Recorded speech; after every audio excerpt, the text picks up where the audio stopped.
Hello students, welcome to my YouTube channel. So students, आज की class में मैं लेकर बहुत ही इंटरेस्टेड टॉपिक लेकर आया हूं आप सभी के लिए। तो कल की क्लासेस में यानी हम आप लोगों को पिछले वाले क्लासेस में पढ़ाया था कि बीजांड जो होते हैं वो कितनी प्रकार के होते हैं। तो ये बातें हम लोग की कंप्लीट नहीं हुई थी, अधूरी ही रह गई। तो आज उन्हीं बातों को मैं क्या करूँगा, कंप्लीट करने वाला हूँ। तो सभी लोग फटाफट वीडियो को शेयर कर दीजिए और चैनल को सब्सक्राइब कर लीजिए। जो लोग नए हैं चैनल को सब्सक्राइब कर लीजिए और वीडियो को लाइक करें और कमेंट करें। ठीक है, तो चलिए स्टार्ट करते हैं कि विजांड क्या है, विजांड के प्रकार कौन कौन से होते हैं। तो जैसा कि मैंने पिछले वाले क्लासेस में आप सभी को बताया था कि जो विजांड होते हैं वो कितनी प्रकार की होती हैं और किन किन बेसिस पे विजांड को हमने बांटा था। तो आज बेसिकली मैं ये बताऊंगा कि जो विजांड होते हैं वास्तव में इस विजांड को कितनी भागों में हम डिवाइड कर सकते हैं। तो सबसे पहला जो मैंने बेस आप लोगों को बताया था, सबसे पहला वाला बेस क्या है और दूसरा वाला बेस क्या है, तीसरा वाला बेस क्या है, इन सभी तीनों बेसिस पे मैंने विजांड को क्या किया था, बांटा था।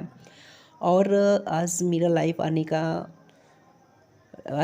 ना आने का कारण, सबसे बड़ा कारण यह है कि आज भी लाइट को लेकर काफ़ी इशू चल रही थी। तो हालांकि लाइट अभी कनेक्शन भी हो रहा है, तो इस वजह से लाइट नहीं थी, तो मैं लाइव वीडियो नहीं बना पाया हूँ। फिर भी मैंने सोचा कि क्लास मिस होने से अच्छा है कि ऐसे ही वीडियो बना करके अपलोड कर दें और सभी लोग जो है कि फटाफट जो है कि नोट्स बना करके लिख लेंगे और उसको अच्छे से पढ़ लेंगे। अगर आपको इस प्रकार से अगर मेरा लेक्चर ना समझ में आए तो आप हम मुझे कमेंट करके बताएं कि जैसा मैं वीडियो बनाता हूँ लाइव आकर के वैसा वीडियो आप लोग को अच्छा लगता है कि या फिर जैसे भी मैं बना रहा हूँ इस प्रकार से। अगर ये ज़्यादा बेटर लगेगा तो मैं ऐसे ही वीडियो आपको नोट्स के साथ वीडियो जो है कि प्रोवाइड कराते रहेंगे। तो सभी लोग जो है कि इसको देख लीजिएगा अच्छी तरह से और मुझे कमेंट करके बता दीजिएगा कि ऐसे ही वीडियो अच्छा लग रहा है या फिर लाइव आकर के जैसे मैं वीडियो बनाता हूँ उस प्रकार से। ठीक है, ठीक है। तो चलिए बिना समय बर्बाद किए मैं आप लोगों को बता दूं कि विजांड कितने प्रकार के होते हैं। वैसे जो विजांड होते हैं, अगर विजांड को देखा जाए तो पहला इसका बेसिस क्या हो जाएगा, अध्यावरण के आधार पर। ठीक है, किसके आधार पे, तो अध्यावरण के आधार पे विजांड जो होते हैं वो 3 प्रकार के होते हैं। इससे पहले मैं आप लोगों को बता भी चुका हूँ कि अध्यावरण के आधार पर विजांड कितने प्रकार के होते हैं, 3 प्रकार के होते हैं। ठीक है, तो अध्यावरण के आधार पर जो विजांड होते हैं वो कितने भागों में बांटा गया, 3 भागों में बांटा गया। पहला क्या है, एक अध्यावरणीय विजांड और द्वितीय अध्यावरणीय किसे कहते हैं। तो यहाँ पे जैसा आप देख सकते हैं कि यहाँ पे हेडिंग बनाया गया है। सबसे पहला हेडिंग हम लोगों का यहाँ हो जाएगा एक अध्यावरणीय विजांड। तो एक अध्यावरणीय जो विजांड होता है इसे इंग्लिश में क्या कहते हैं, यूनिटेग्मिक कहते हैं, यूनिटेग्मिक ओव्यूल्स कहते हैं। तो अगर हम इसकी बात करें तो ये जिन विजांड में एक अध्यावरण पाए जाते हैं उसे क्या कहते हैं, एक अध्यावरण विजांड कहते हैं। एकदम सिंपल सी बात है कि ऐसा विजांड जिसमें क्या होता है सिर्फ और सिर्फ एक अध्यावरण पाए जाते हों उसे क्या कहते हैं, एक अध्यावरणीय विजांड कहते हैं।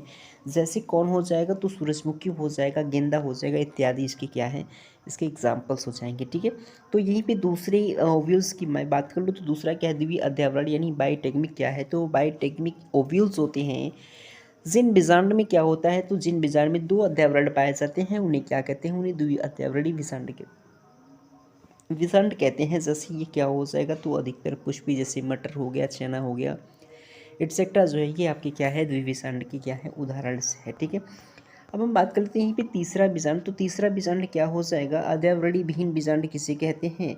अगर मैं इसकी बात करूँ तो अध्यावरण विहीन बीजांड का मतलब होता है, टेक्निक ओव्यूल्स क्या होते हैं, तो इसका मतलब कि जिस बीजांड में अध्यावरण नहीं पाया जाता है उसे क्या कहते हैं, अध्यावरणीय विहीन बीजांड कहते हैं। जैसे संदन हो जाएगा और क्या हो जाएगा, लोरेंथम हो जाएगा, इसके क्या हो जाएंगे एग्जाम्पल्स। ठीक है, तो ये यहाँ पे अध्यावरण के आधार पे मैंने बीजांड के तीनों प्रकार बता दिया। पहला क्या बताया, तो पहला वाला एक अध्यावरणीय बीजांड था, दूसरा द्वितीय अध्यावरणीय बीजांड, तीसरा क्या है, अध्यावरणीय विहीन बीजांड हो जाएगा। तो तीनों के बारे में हम लोगों ने क्या किया, डिस्कशन कर लिया। अब देखेंगे किसके आधार पे, तो बीजांड काय के आधार पर। तो बीजांड काय के आधार पे जो बीजांड होते हैं वो 2 प्रकार के होते हैं। पहला हो जाएगा स्थूल बीजांडकाई विषांड हो जाएगा, दूसरा क्या हो जाएगा, तनु बीजांडकाई विषांड हो जाएगा। ठीक है, अब इसमें एक एक करके देख लेते हैं कि स्थूल बीजांडकाई विषांड क्या होती हैं। तो जिन बीजांड में प्राथमिक भित्ति कोशिका क्या होती है, पाए जाते हो और बीजांड काय जो होते हैं वो अधिक विकसित होते हैं उसे क्या कहते हैं, स्थूल बीजांडकाई विषांड कहते हैं। मतलब ऐसा बीजांड जिसमें प्राथमिक भित्ति कोशिकाएं पाया जाते हो और उसमें जो होता है विषांडकाय जो होता है अधिक मात्रा में क्या होते हैं, डेवलप होते हैं यानी विकसित होते हैं, उसे क्या कहते हैं, उसे स्थूल बीजांडकाई बीजांड कहते हैं। दूसरा क्या हो जाएगा, तनु बीजांडकाई बीजांड। जिस बीजांड में क्या होते हो, प्राथमिक भित्ति कोशिका नहीं पाई जाती है। और बीजांडकाय जो होता है वो क्या होता है, वो कम विकसित होता है, उसे क्या कहेंगे, तनु बीजांडकाई बीजांड कह देंगे। ठीक है, बात सभी को समझ में आ गए।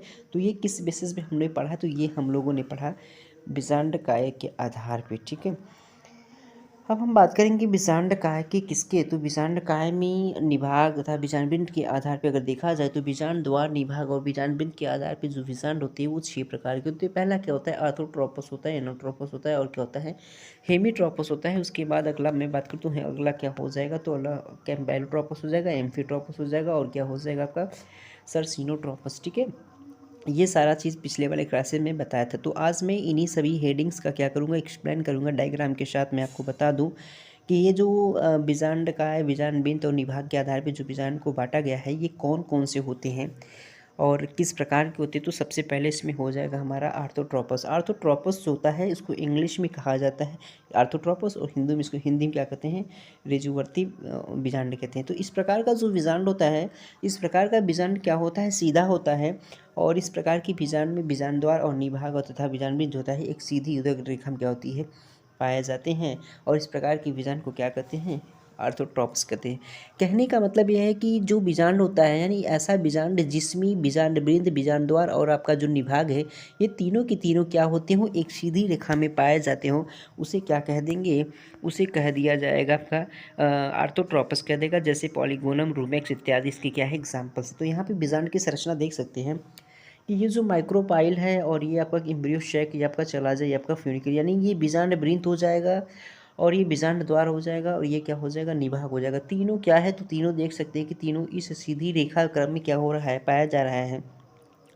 तो जिसमें तीनों सीधी रेखा में पाया जाएगा उसे क्या कहते हैं, उसे कहा जाता है आर्थोट्रोपस कहते हैं। ठीक है, अब यहीं पे इसका एग्जाम्पल क्या मैंने बताया, पॉलीगोनम हो जाएगा, रूमेक्स इत्यादि। अब बात करते हैं इसका दूसरा क्या है, एनाट्रोपस। एनाट्रोपस को हिंदी में कहा जाता है प्रतीप। क्या कहा जाता है, प्रतीप। इसमें बेसिकली इसमें बता दूं मैं, तो इसमें जो बीजांड होता है वो क्या होता है, उल्टा होता है। इसमें बीजांड क्या होता है, उल्टा होता है। इसमें बीजांड वृंत अत्यधिक विकसित होने के कारण क्या होता है, तो बीजांड द्वार के नीचे की ओर बीजांड वृंत के पास आ जाता है और इसमें सिर्फ बीजांड द्वार और निभाग एक सीधे रेखा में क्या होते हैं, स्थित होते हैं। कहने का सेंस ये है कि इसमें जो बीजांड होता है वो क्या होता है, उल्टा होता है और इसमें जो बीजांड वृंत होता है वो अत्यधिक विकसित हो जाता है और विकसित हो जाने के कारण बीजांड वृंत और आपका जो ये बीजांड द्वार होता है यह एक दूसरे के क्या आ जाते हैं, पास आ जाते हैं। ठीक है, तो और ये देख सकते हैं किस प्रकार से इसकी संरचना, जैसे एग्जाम्पल क्या हो जाएगा, सेम हो जाएगा, मटर हो जाएगा और क्या हो जाएगा, चना इत्यादि इसके क्या हो जाएंगे, एग्जाम्पल हो जाएंगे। ठीक है,